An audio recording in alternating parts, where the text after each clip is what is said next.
అన్నం పెట్టే రైతు గురించి ఆలోచిద్దాం, రైతుల కష్టాల గురించి ఆలోచిద్దాం. ఇంత ఎండకి ఇంత వడగాలికి ఏసీ కార్ నుంచి నేను దిగాను, కానీ వాళ్ళంతా కూడా ఈ వేప చెట్టు కింద కూర్చొని తాగటానికి నీళ్లు లేక క్యాన్లో నీళ్లు పట్టుకుని మళ్ళీ అవి అయిపోతే 2 కిలోమీటర్లు నడుచుకుంటూ పోయారు. కనీసం ఫస్ట్ ఎయిడ్ సెంటర్స్ కూడా లేవు. వడగాలి నుంచి పడిపోతే వాళ్ళకి దిక్కు కూడా లేదు. ఇదే మన దేశంలో పరిస్థితి, ఇదే మన రాష్ట్రంలో పరిస్థితి. సిగ్గేస్తుంది నిజంగానే. అన్నపూర్ణలుగా ఉండాల్సినటువంటి వీళ్ళ దీనగాథల్ని పట్టించుకొని ఈ ప్రభుత్వాలకి నిజమే మాలో ఐక్యమత్యం లేదు. రైతుల్లో ఐక్యమత్యం కనుకుంటే గిట్టుబాటు ధర వరకు వాళ్ళు ఎదురు చూడాలి అనుకుంటే, వాళ్ళకి విక్రయం కాగల మిగులు ఉండాలి అంటే వాళ్ళకి గోడౌన్లు కావాలి, స్టాక్ కావాలి, వాళ్ళకి వసతి సౌకర్యాలు కావాలి. ఆలోచించండి ప్రభుత్వాన్ని.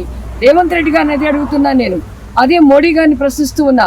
రండి, 1 గంట కూర్చోండి, ఈ వడగాల్లో మీరు ఉండండి, వాళ్ళు అమ్ముడు పోయేడు చూడండి, అప్పుడు తెలిసింది ఈ వడగాలు ఎట్లుందో మనకి.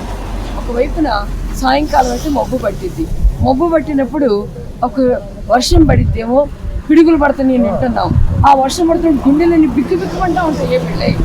ఏమవుతామో, ఇంటికి చేరుకుంటామో లేదో, పండించిన పంటతో వచ్చే డబ్బు మా చేతికి వచ్చిద్దో లేదనే ఆలోచనతో కుంగిపోతున్నా ఈ రైతు సోదరుల గురించి ఆలోచించండి.